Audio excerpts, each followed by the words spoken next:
오늘 말씀은 누가복음 1장 45절입니다. 믿은 여자에게 복이 있도다. 주께서 그에게 하신 말씀이 반드시 이루리라. 아멘. 믿으면 복이 와요. 이런 말도 있습니다.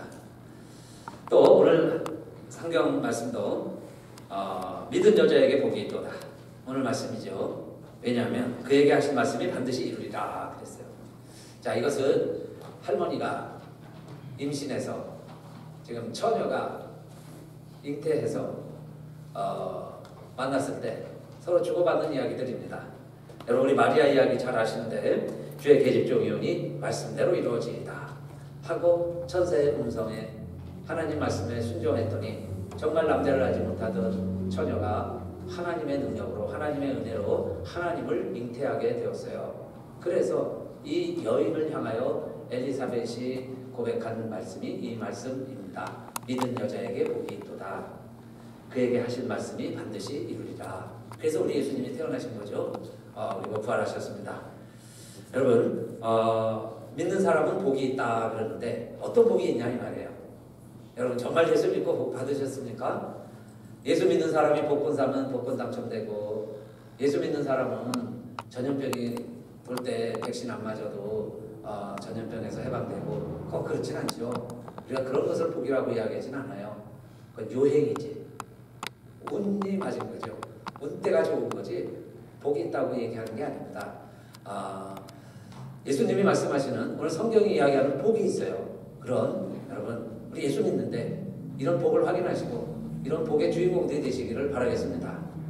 누가 자 이런 축복과 복의 주인공이냐 하는 건데, 첫째는 우리 성경의 복 개념이 아브라함 이후에 달라지고 있고 신약에 와서 예수님도 인정하고 있어요. 여러분, 복이라고 하는 것은 선택과 소수의 개념입니다. 선택받은 자가 누리는 거고요. 그 선택받은 자는 그리 많지 않아요. 그것을 우리가 복이라고 말하는데, 하나님께서 세상을 창조하시고 모든 사람에게 복을 주셨다가 이제 계획을 바꾸신 거죠. 아브라함을 통해서 복을 주시고 그 후손들이 복을 누리게 하셨어요. 선택하시고 소수에 집중하신 겁니다.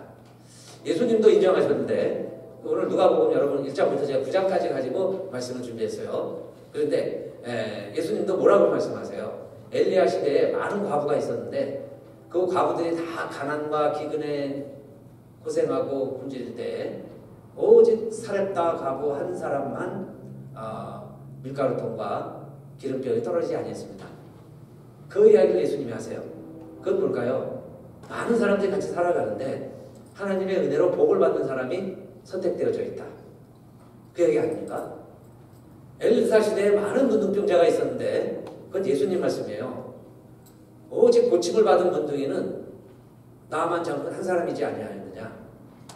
그러면 오늘날 복 받는 사람도 있다.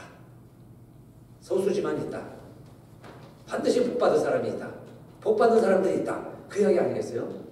많은 가난한 사람들이 있고 많은 환자들이 있지만은 회복되고 고침받는 사람들이 있다. 이것이 예수님 하신 말씀이에요. 자, 그런데 오늘 마리아를 통해서 하나님 우리에게 다시 확인시켜 주시는 거죠. 그러면 그 복을 누가 누리느냐 이 말이죠. 믿는 여자에게 복이 있도다. 믿는 사람이 이 복을 누리는구나. 오늘날 이 시대에도 믿음을 가지고 살아가는 사람들에게 하나님께서 선택하셔서 소수에게 집중적으로 복을 내려주시는 거구나. 그러면 우리가 예수 믿는데요. 예수 믿게 됐어요. 예수 믿으면 어떤 복이 임할까요? 첫째는 우리 마태, 마가, 누가복음 계속 보면서 읽어가다 보면 이 중풍병자 친구를 침상채 데리고 와서 예수님 고쳐주시는 이야기가 계속 나옵니다. 자, 그런데 누가복음은 이렇게 기록을 하죠. 저희의 믿음을 보시고 이 사람아 내 죄사함을 받았느니라. Friend, your sins are forgiven. 내 죄사함을 받았다. 중풍병 걸려서 누워있는데 내 소원은 병 낫는 건데 내 의지와 어떤 면에서는 내 능력과 상관없이 나는 친구들에 의해서 친구에 엎혀서 침상채에 왔을 뿐인데 예수님께서는 friend 라고 인정해 주시면서 Your sins are forgiven이죠. 예수님 만나는 축복이 뭐냐? 내 죄사함 받는 거구나. 예수님 만나면 내가 원하는 것도 이룰 수 있지만 내가 생각지도 못했던 것까지 누리게 되는데 그게 진짜 복이구나. 그런데 여러분, 그 복이 뭐냐? Your sins are forgiven. 우리의 모든 죄가 다 사함받는다는 것. 그런데 전제는 물론 본인에게 믿음이 있어야 구원받는다, 내 믿음이 있어야 된다, 자기가 회개해야 세례받는 거다. 그러면서 우리가 많이 교회에서는 교리적으로 이렇게 순서를 정해놓긴 했지만은 예수님 때는 보세요. 예수님이 그 친구를 보시고 친구들의 믿음을 보시고 죄사함을 선포해 주셨어요. 왜 그렇게 하셨을까요? 여러분, 왜 우리가 죄사함 받아야 될까요? 성경은 특별히 바울 서신을 이제 쭉 읽어가다 보면 이렇게 설명을 합니다. 하나님께서 그리스도 안에 계시사 세상의 죄를 책망하지 아니하시고 오히려 그들의 죄를 다 간과하시고 세상을 자기와 화목하게 하시고 그리고는 우리들로 하여금 화목하게 하는 말씀을 주시고 화목하게 하는 직책을 주셨으니 너희들은 하나님과 화목하라. 이것이 바울이 고린도 교회에 보내는 편지의 내용이죠. 하나님이 예수 그리스도 안에 계심으로 말미암아 하나님이 우리와 함께 계시게 되었고 그래서 하나님과 우리가 세상의 원수가 되었는데 이제 예수 그리스도로 말미암아 우리가 화목이 되었고 그렇게 화목되는 방법은 우리의 죄가 해결돼야 되는데 그 죄를 이미 하나님이 다 간과하시고 예수에게 다 감당하게 하시고 그리고는 우리로 하여금 하나님과 화목하게 되었다. 하나님과 화목하게 되었다. 그래서 첫 번째, 여러분 예수 믿으면 복이 와요. 무슨 복이 옵니까? 죄 용서함을 받는데 죄 용서함을 통해서 뭘 누리느냐? 하나님과 화목하는 겁니다. 할렐루야. 사람과 화해 못해도요. 사람과 언쟁이 있어도 사람과의 관계가 틀어져도 참 불편해요. 뭘 먹어도 소화가 안 되는 것 같고 기쁨이 없고 뭘 봐도 즐거움이 없고 여러분 관계가 회복돼야 되잖아요. 그런데 하나님과의 관계가 틀어져 있으니 여러분 내가 늘 태양을 등지고 있으면 내 앞에는 그림자만 있어요. 이것처럼 하나님과 원수된 우리들에게 예수 믿으면 복이 오는데 죄 문제를 예수님이 해결하시고 그 죄를 우리들에게 돌리지 아니하시고 우리로 하여금 하나님이 스스로 화목하자고 화해의 악수를 내미셨으니 내가 예수 믿고 하나님과 화목되었으니 이게 첫 번째 복이구나. 그 말씀입니다. 세상과는 다른 방법이죠. 세상은 잘못한 사람이 가서 뉘우치고 손 내밀어야죠. 그런데 하나님이 먼저 우리에게 손 내밀어 주셨어요. 그게 하나님이 세상을 이처럼 사랑하사 독생자를 주신 겁니다. 이것이 하나님의 사랑 이야기이죠. 그래서 우리의 사랑과는 다른 아가페 사랑이라고 말하는 겁니다. 이렇게 하나님이 우리의 죄를 용서해 주시고 만나는 사람마다 그래서 죄 문제를 해결해 주시죠. 왜냐하면 너도 하나님의 아들이다. 너도 하나님의 딸이다. 이제 너는 나의 친구다. 그러시면서 죄 문제를 해결해 주시는 거예요. 그러니 여러분 우리가 주 안에 있으면 누구든지 그리스도 안에 있으면 새로운 피조물이 됩니다. 할렐루야. 그래서 여러분 예수 믿는 거예요. 마음으로 믿으시고 입으로 시인하세요. 나 예수 믿습니다. 그런 순간 내 죄 문제가 해결이 되는 거예요. 여러분 내 죄 문제 해결 안 되면요 아무리 우리가 수고하고 애써도 구원에 이를 수가 없어요. 천당 갈 수가 없어요.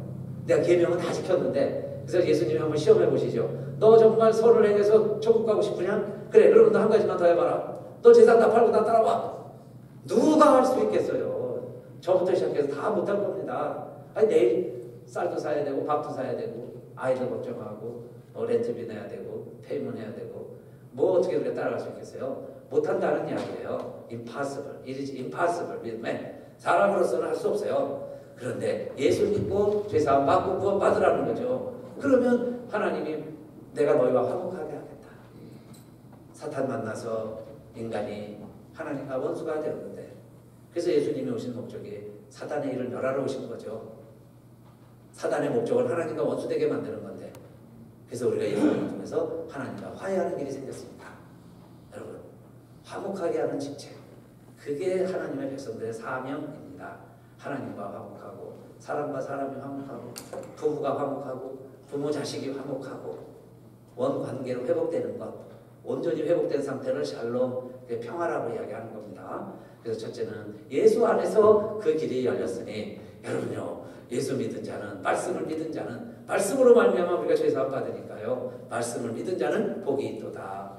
마리아보다 우리가 더 복 있는 여인이 될 수 있어요. 마리아보다 우리가 더 복 있는 사람들이 될 수 있습니다. 마리아는 몸으로 예수를 잉태했지만 우리는 말씀으로 말씀의 성육신이 되어서 우리가 하나님을 품고 살아가는 하나님의 백성들이에요. 그러니까 첫째, 우리는 말씀을 믿음으로 하나님과 화목이 되었으니 복 있는 사람이구나, 그 이야기잖아요. 자, 그 다음에 두 번째는 예수님은 잘 믿으면요, 우리가 믿음으로 하나님을 기쁘시게 해드리고 또 하나님께 칭찬받는 삶이 될 수 있습니다. 이 백부장 이야기도 마태에도 나오고 누가에도 나오는데, 백부장을 예수님이 그렇게 칭찬을 하셨죠. 이스라엘 백성 중에도 이런 믿음을 찾아보지 못했는데 이만한 믿음을 내가 만나보지 못하였노라 이러면서 얼마나 예수님이 칭찬을 하세요. 왜 칭찬을 하셨을까요? 말씀을 믿는 믿음을 보셨기 때문에 이렇게 칭찬을 하시는 겁니다. 군인이니까 내가 내 부하한테 너 이리로 가라 그러면 저로 가죠. 이리로 오라 하면 오죠. 이것을 행하라 하면 합니다. 그런데 하물며 하나님이 어떻게 감히 내 집에 들어오시겠습니까? 말씀만 하십시오. 그런데 하나님이 가장 기뻐하시는 것은 우리가 말씀을 믿는 겁니다. 능력을 보고요, 뭐 기적을 행하고 무슨 요란한 소문을 내고 뭐 이렇게 해서도 하나님의 영광을 나타내실 수 있겠지만은, 그러나 여러분, 내가 내 자리에서 처녀일지라도 가난한 과부일지라도 가난하고 병든 환자일지라도 조그마한 말씀 한마디 붙들고 그 말씀 믿고 있으면 하나님이 제일 기뻐하시는구나. 그게 백부장 이야기예요. 말씀만 하옵소서. 말씀만 해주세요. 그런데 예수님을 감동시켰다는 이야기죠. 그러면 저와 우리들도 예수님 감동시켜드리고 정말 하나님 기쁘시게 해드리고 우리도 칭찬 있는, 책망받는 삶이 아니라 칭찬받는 삶을 살아가야 되잖아요. 그러려면 어떻게 해야 되겠어요? 말씀을 믿고 살아가는 삶이구나. 말씀을 믿을 때, 말씀대로 살아갈 때 하나님께서도 기뻐하시고 오늘 우리의 삶이 백부장처럼 칭찬받는 삶이 되겠구나. 그렇게 대표적인 산 사람이 하나 있는데요. 그 사람이 누구냐면 에녹입니다. 이 에녹은 죽음도 보지 않고 하나님을 옮기셔서 이 세상에 더 이상 보이지 않게 된 사람을 에녹이라고 이야기해요. 에녹인데 그 에녹을 뭐라고 이야기하냐면 믿음으로 그럽니다. 믿음이 있어서 죽음도 보지 않고 하나님을 옮기셔서 이 세상에서 볼 수가 없었어요. 그런데 그 전에 전제가 하나 있습니다. 에녹은 하나님께서 옮기시기 전에 하나님을 기쁘시게 하는 자라 증거를 얻었느니라 그래요. 하나님을 기쁘시게 하는 자라는 판단과 평가를 이미 받았어요. 컨텐트. 이미 에녹은 하나님을 기쁘시게 하는 자예요. 무엇을 하든, 먹든지 마시든지 잠을 자든지 무엇을 하든지 하나님을 기쁘시게 하는 자라는 증거를 가지고 있는, 증거를 받은, 인정을 받은 에녹이었는데, 그가 이 세상에서 하나님 기쁘시게 하면서 살다가 그다음에 하나님이 데려가시니까 이 세상에서 더 이상 보이지가 않아요. 그래서 천국에 가서 사는 삶, 그게 에녹입니다.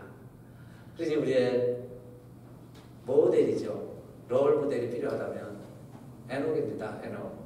평생 주님 기쁘시게 해드리고 주님께 칭찬받는 삶을 살다가 주님이 부르시면, 주님이 데려가시면 그 다음에 주님 앞에 가서 주님의 기쁨이 되어서 살아가는 삶, 그래 에녹이 있는 거죠. 족보에 에녹을 꼭 이렇게 놓고 있어요.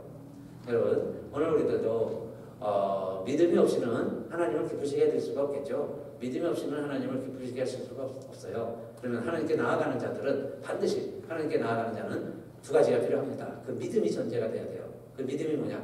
그가 계신 것과 이 의지스트. 하나님이 존재하십니다. 지금도 살아계세요. 하나님 영원한 분이세요. 하나님이 계시다는 것. 그 다음에 그 영원한 하나님이 나와 뭔 상관이 있다는 거예요. 우리 같은 피조물, 유한한 인생. 하루살이 같죠. 아무 힘이 없는, 그냥 밟히면 죽임당할 수밖에 없는, 그냥 미물에 불과하죠. 오래 살아야 100년? 우리가 더 산다고 그래야 20년, 30년? 여러분 얼마나 더 사실까요? 그 후에는, 그러면 30년 전에는 우리 교회 50년 됐는데 그 전에 이 교회에서 믿음 생활하고 하나님 잘 섬겼던 분들 다 지금 돌아가시고, 그 중에는 우리 교회 묘지에도 계시고 가족묘에도 있고, 자, 그런 분들 다 우리 앞서 가신 분들 다 그럼 어떻게 됐을까요? 없어지고 만 건가요? 아니죠. 천국에서 하나님과 더불어 영원히 계시는데 우리가 그분을 믿고 그분의 존재를 믿고 그리고 우리가 어떻게 살았든지 하나님 앞에 가면 하나님은 우리들에게 상을 주신다는데, 그래서 우리들은 여러분 천국 가냐 지옥 가냐 이 문제가 아니에요. 여러분 제가 말씀드렸죠. 절대 지옥 안 가신다고. 단 예수 안에 있으면, 예수 믿는 사람들만. 소수는 선택받은 사람인지 모르지만 그게 무슨 이야기냐? 그게 성경 이야기예요. 우리는 말씀을 믿어요. 그러니까 예수 믿는 사람들은 절대로 심판에 이르지 아니하고 하나님 앞에 가는데, 누가 하나님을 기쁘시게 해드리는 자냐 그 말씀이에요. 누가 하나님을 기쁘시게 해드리겠어요? 여러분이 수천 마리 소떼를 잡아드리면, 정말 전 재산을 팔아서 헌금하면 하나님이 야 기쁘다. 하나님 나 가난한데 야 네가 헌금한 게 많이 도움이 됐다. 너 잘했다. 하나님 이렇게 칭찬하시고 그래 너 특례로 천국 들어가. 하나님이 모르시겠냐고요. 그런 분이 아니다는 거예요. 오히려 하나님은 살아계신데 내가 그 하나님 말씀에 순종해서, 어린이가 운동장에서 운동회 때 연필 한 자루 타려고 뛰다가 넘어져서 무릎도 까지고 코도 코피도 흘리고 꼴찌에서 엉엉 울기도 하고, 그러지만 그 다음 해에는 또 1등 해보려고 열심히 뛰어가고 그러면서 10년 20년 믿음 생활했는데 내가 주님 앞에 가게 됐는데 하나님이 보실 때는 상 주시는 이심을 믿어야 할지니라. 그래서 하나님 앞에 가면 내가 상급 받아야 되는데 나는 하나님 앞에 상급이 없으면 어떡하나. 그래서 하나님 앞에 참 말씀 하나라도 순종하면서 살아갔던 우리들, 하나님 나라 가니까 왕들이 부럽지 않냐는, 그죠? 정말 하나님 앞에 우리는 작은 자라고 생각을 했는데 하나님 앞에 갔더니 큰 영광을 갖고 있는 그런 아름다운 교우들, 성도들이 우리 주변에 많이 있는데, 그런 사람들이 하나님을 기쁘시게 하는 자라 그 말씀이에요. 하나님을 기쁘시게 해드리는 자들이다. 그러니까 두 번째로 우리가 예수 믿었으니 이제는 예수님께 하나님께 칭찬받을 길도 열렸고 하나님 앞에 하나님을 내가 기쁘시게 해드릴 수 있는 길도 생겼으니까, 그렇죠? 내가 드려서는 부족한 사람인데 드릴 것은 부족한데 그러나 내가 하나님을 기쁘시게 해드릴 수 있는 방법이 생겼으니 우리들도 복 있는 사람들이다. 복 받은 사람들이다. 그 말씀이에요. 그래서 여러분 우리가 이렇게 복을 받게 됐으니까 우리들도 서로서로 칭찬하며 사는 게 필요합니다. 격려해 주는 게 필요해요. 믿음 안에서 서로서로 돌아보아 되죠. 자기 일만 돌아볼 뿐 아니라 다른 사람들의 일도 돌아보아서 서로서로 격려해 주는 거예요. 그게 교회가 존재하는 이유입니다. 내가 하나님과의 관계는 1대1로 오케이예요. 잘 맺을 수 있어요. 그러나 왜 꼭 교회에 모이고 주일날 예배드리고 함께 이렇게 우리가 공동체를 이루어갑니까? 서로서로 검증이 돼야 돼요. 내 믿음이 검증이 되고 내 믿음이 상대방에게 도움이 돼야죠. 고슴도치, 가시가 자기를 보호하기 위해서 고슴도치에 날카로운 바늘 같은 털들이 있지만은 자기 동료들에게는 찌르지 아니하는 지혜가 있어요. 추울 때는 서로서로 부둥켜 있지만은 서로서로를 찌르지 아니합니다. 왜 그렇게 될 수 있을까요? 내가 근육을 움직여서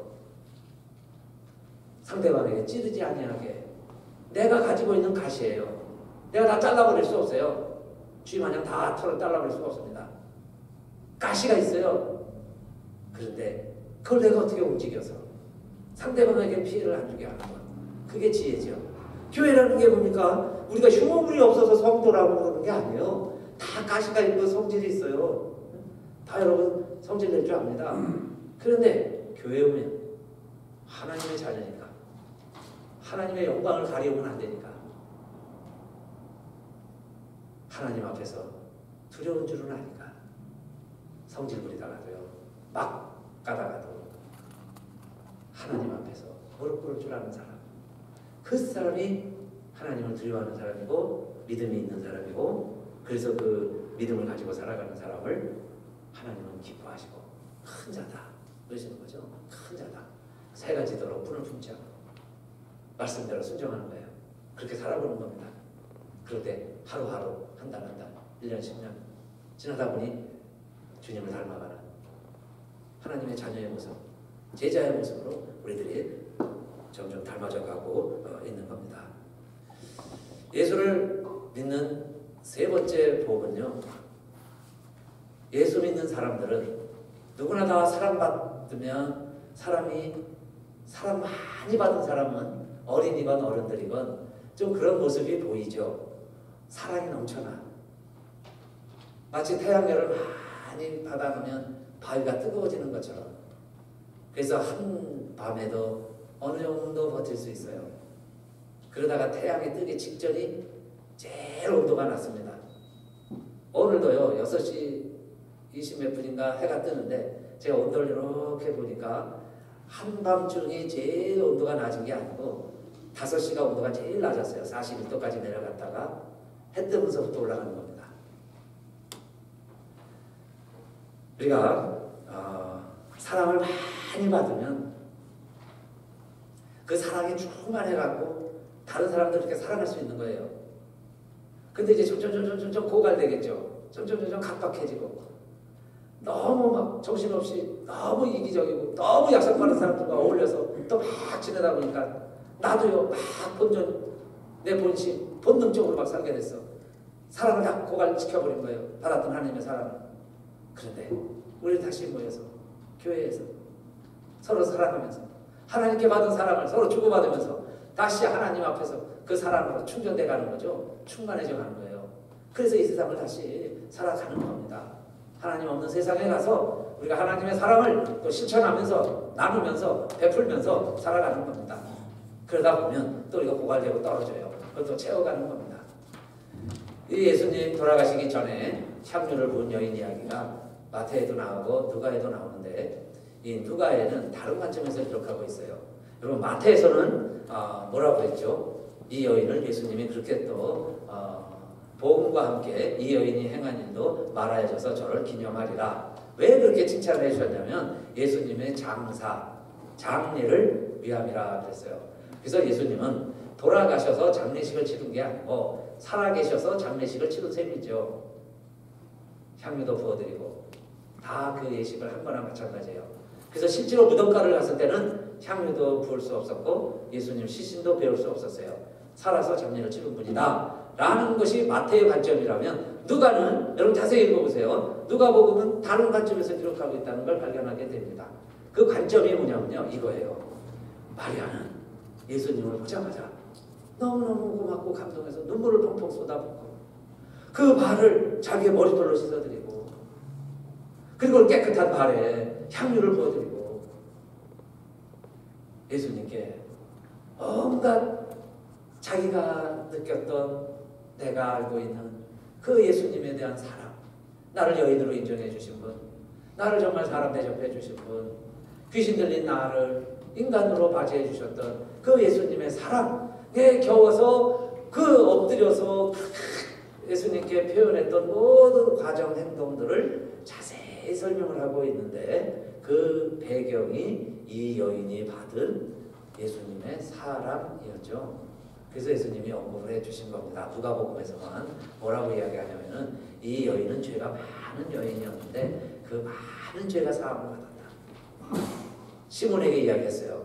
제자들이 지적을 했잖아요. 그거 왜 이렇게 아깝게 낭비하느냐. 그럴 때에 누가복음에서는 그렇게 예수님이 이야기해 주십니다. 이 여인은 많은 죄가 사함을 받은 것인데 그만큼 많은 사랑을 받은 것이다. 많은 사랑을 받았으니까 예수님 앞에 많은 사랑을 쏟아부었는데 사랑은 남녀 관계니까 남들이 보면 이상하죠. 남들이 보면 유치하고. 근데 두 사람은 뜨거운 거예요. 하나님과 우리와의 관계도 마찬가지죠. 주님과의 나와의 관계도. 다른 사람들이 보면 이해 못할 부분들이 많이 있을 수 있어요. 그런데 이 여인은 예수님께 받은 사랑이 크기 때문에 많은 죄사함도 받은 것이다. 여인아, 그런데 이렇게 이야기해 주세요. 내 믿음이 너를 구원하였으니 평안히 가라. 내 믿음이 너를 구원한 거다. 예수님에 대해서 이 모든 사랑의 행동을 표현했는데 사랑의 수고를 아끼지 아니한 거죠. 그렇게 했더니 예수님이 보시고 뭘 보신 거예요? 그의 믿음을 보신 거예요. 그 여인의 믿음을 보신 거예요. 그리고 뭐라고 선포하냐? Go in peace입니다. Go in peace. 이제는 평강 가운데, 편안한 가운데 이제는 평화를 누리면서 살아가라. 그래서 세 번째, 우리가 예수 믿으면 복 받는다고 그러는데요. 그 복 받는 게 뭐냐? 사랑과 평화를 누리면서 살아갑니다. 영화 제목이죠. 사랑과 평화. 사랑과 평화. 진정으로 예수 믿는 사람들에게 찾아볼 수 있는 것이 사랑과 평화 아닙니까? 진정한 평화가 없다면 내가 다시 예수님 믿는 우리들을 돌이켜봐야 돼요. 왜 내 안에 이렇게 두려움이 있을까? 내 안에 왜 이렇게 의심이 떠나지 아니할까? 내 안에 그 걱정이 왜 마르지 아니하는가? 온전한 사랑이 두려움을 내어 쫓는다 그랬습니다. 여러분, 내가 하나님 앞에 담대해질 수 있는 길이 있어요. 교만이 아니라 하나님 앞에 담대함을 얻는다 그랬습니다. 언제 하나님 앞에 담대함을 얻을까요? 사랑하는 자들아, 만일 우리 마음이 우리를 책망할 것이 없으면 하나님 앞에서 담대함을 얻고 그랬어요. 하나님 앞에 책망할 것이 없다면 우리 하나님 앞에서도 담대하게 나아갈 수 있어요.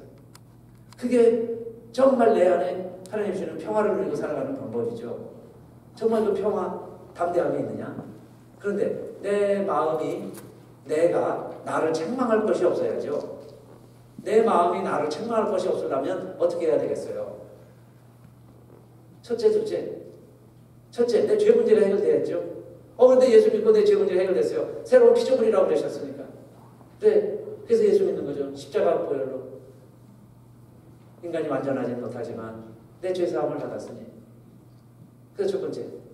그 다음에 하나님의 말씀대로 순종하면서 살아갈 때 하나님을 기쁘시게 해드리니까 하나님이 기뻐하신다는 거예요. 그래서 내가 하나님의 계명을 지키면서. 그런데 하나 더 우리에게 약속한 게 있어요. 요한일서 3장 22절 말씀인데 무엇이든지 구하는 바를 그에게 받나니 이는 우리가 그의 계명들을 지키고 그랬죠. 두 번째, 계명 지켰잖아요. 하나님 말씀대로 지키면 하나님 기뻐하시니까요. 그 다음에 하나가 더 있어요. 그의 계명들을 지키고 그 앞에서 기뻐하시는 것을 행하리라. 하나님이 기뻐하시는 것을 내가 행하고 있다면 하나님 앞에서 담대함을 얻고 그랬어요. 담대함을 얻고 하나님 앞에서도 담대하게 우리 하나님 기뻐하시는 일을 하고 있으면 하나님이 원하시는 거 하고 있으니까 그래서 내가 하나님의 계명을 지키고 그의 믿음을 지키고 그리고 우리가 하나님 기뻐하시는 일을 하면서 살아간다면 우리는 사랑과 평화를 누리면서 이 세상에 어떠한 풍랑이 있든지 우리가 탄 가정의 배, 사업의 배, 직장의 배가 풍랑을 만나든지 정말 우리들이 두려움 없이 그 길을 계속 갈 수 있는 것은 어찌하여 무서워하느냐? 믿음이 적은 자들아. 예수님께서 말씀하신 것처럼 우리에게 믿음이 있다면 믿음이 있을 때 두려워하지 아니하고 담대한 마음을 가지고 살아갈 수 있는 거예요. 그래서 세 번째, 사랑과 평화를 누리면서 살아가는 삶이 진정으로 믿는 자가 누리는 복이다. 그 말씀입니다. 자, 그런데 우리가 예수 믿는다고요. 어느 날 갑자기 성숙돼서 이렇게 편안하고 평강이 있고 하나님 기쁘시는 일만 하고 늘 우리가 새로운 피조물로 살아가는 건 아니죠. 우리에게 필요한 게 있습니다. 반드시 무엇이 있어야 열매를 맺고 성장하고 자라갈까요? 예수님이 이어서 말씀하실 때 누가복음 8장에 가면 씨 뿌리는 자의 비유가 나오는데 좋은 땅이라고 하는 것은 결실을 맺는 땅이죠. 누가 결실을 맺는 삶이냐? 착하고 좋은 마음으로 말씀을 듣고 처음에 말씀을 잘 들어야죠. 그 다음에 지키어 그 말씀을 또 지켜서 해놔야죠. 세 번째 중요한 게 있습니다. 세 번째, 우리 다 말씀 듣고 지키려고 해요. 그런데 정말 열매를 맺는 삶은 누가 열매를 맺을까요? 이런 복을 누리는 사람은 누가 복을 누릴까요? 어떤 사람? 인내로 그랬어요. 인내입니다. 농사 짓는 사람은 다 알죠. 인내해야 싹이 나고 열매를 거둔다. 인내하지 못해서 열매를 못 보는 거예요. 무슨 일을 하든 사실 용기가 필요합니다. 용기. 바다를 건너고 산을 올라가려도요. 용기가 있어야 합니다. 그런데 용기와 비슷한데 용기의 언니라고도 말하고 용기의 어머니라고도 말하는 게 있어요. 뭘까요? 제가 뭘 설명하려고 이 질문을 하는 것 같아요. 용기가 있어야 되는데 용기와 비슷하지만 그래서 언니라고도 말할 수 있는데 그러나 용기보다 더 위대한 게 있다. 그게 그래서 어머니라고 말해요. 이것의 어머니다. 위대하다는 얘기죠. 뭐가 그럴까요? 인내. 인내입니다. 인내. 아리스토텔레스 이야기예요. 아리스토텔레스가 이렇게 얘기한 겁니다. 우리에게는 용기와 인내가 필요한데 용기도 중요하지만 시작도 중요하지만 끝을 인내로 끝을 잘 감당해야 되잖아요. 그래서 인내는 용기의 언니고 어머니다. 인내할 줄 아는 것. 요한계시록에 가니까요. 요한계시록 보세요. 마지막에는 성도들의 믿음과 무엇이 필요할까요? 인내. 용기로 우리가 예수 믿고 용기로 신앙생활 시작했다면 마지막까지 필요한 건 뭐겠어요? 인내.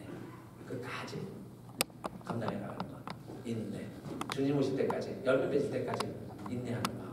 그 인내가 있는 사람은 반드시 하나님께서 주신 복을 다 누릴 수 있는 사람이고요. 우리 에서처럼 참지 못해서 하나님이 나에게 주신 그 모든 복들을 다 세상 것과 맞바꿔버리는,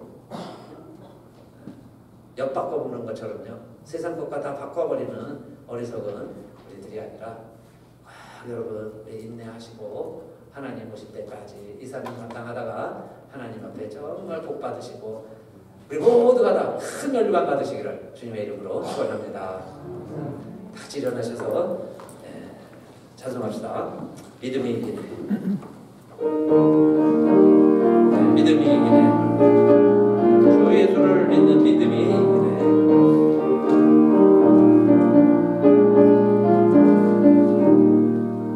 주 믿는 사람 일어나 나 힘을 합하여 이 세상 모든 마귀를 낮춰서 멸하세. 저 앞에 오는 적군을 다 싸워 이겨라. 주 예수 믿는 힘으로 온 세상 이기네.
이제는 우리 주 예수 그리스도의 부활하신 그 은혜와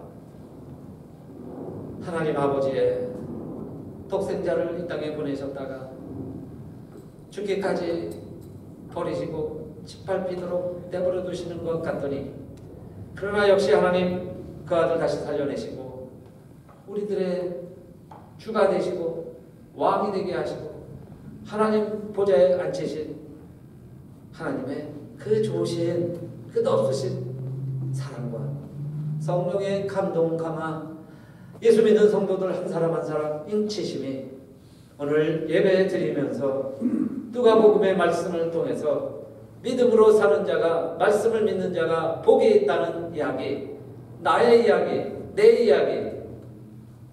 그래서 나도 복 있는 자로구나. 세상에 가장 큰 복을 받은 자로다.